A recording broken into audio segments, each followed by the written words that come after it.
in this apartment, and almost no renovations were ever done. You look at the floors, the same floor from 64 years ago. Ceilings, walls.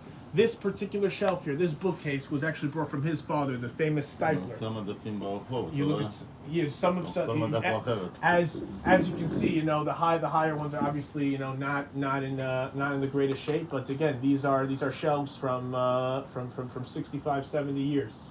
The Stipler himself actually built this. So towards the end of the Stipler's life, you know, he suffered from a lot, but so all he would do is he would just learn Mishnayos and buy more Sfarim. And part of them, and to keep all the Sfarim, he needed to build more bookcases.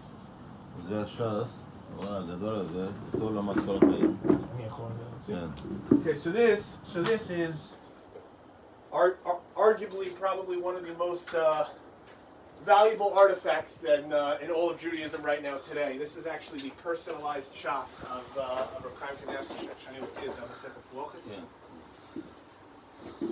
This is the famous brachas that you've seen in all of, you know, in all the pictures on Yeshiva World News and all these things.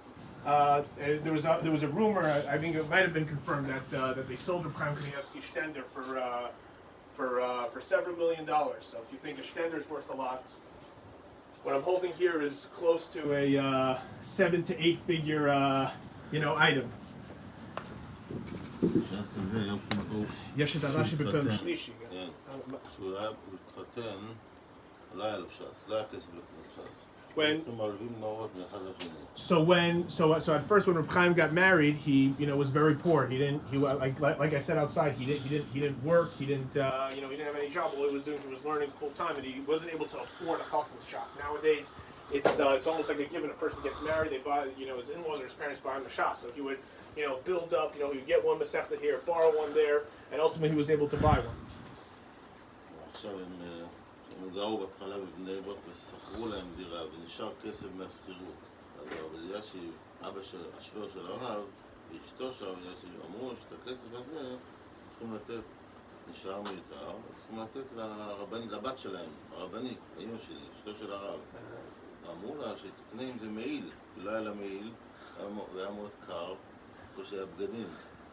אז הלכה ולקחה את הכסף וכתחה עם זה ש"ס. ההורים שלה שאלו אותה איפה המעיל? אמרה, זה המעיל שלי, הש"ס.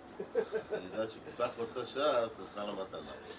וזהו למד כל החיים. So in the beginning of, in the early stages of Chaim Kanievsky's married life, they were renting an apartment down the block, and they would slowly add up, money. They would have extra left. They would have leftover rent money, so they, would set it aside. And she would, and the Chaim Kanievsky's father, Rabbi Yashiv, and his wife would give them money sometimes and help them out to afford payment. So they would have some leftover money. So Chaim Kanievsky's in-laws decided, they told the famous Rebbetzin Kanievsky that she should save up and put and allocate money aside, that she should buy herself a coat. I know some of us don't believe it, but as hot as it is outside here, in the winter it actually gets pretty cold here.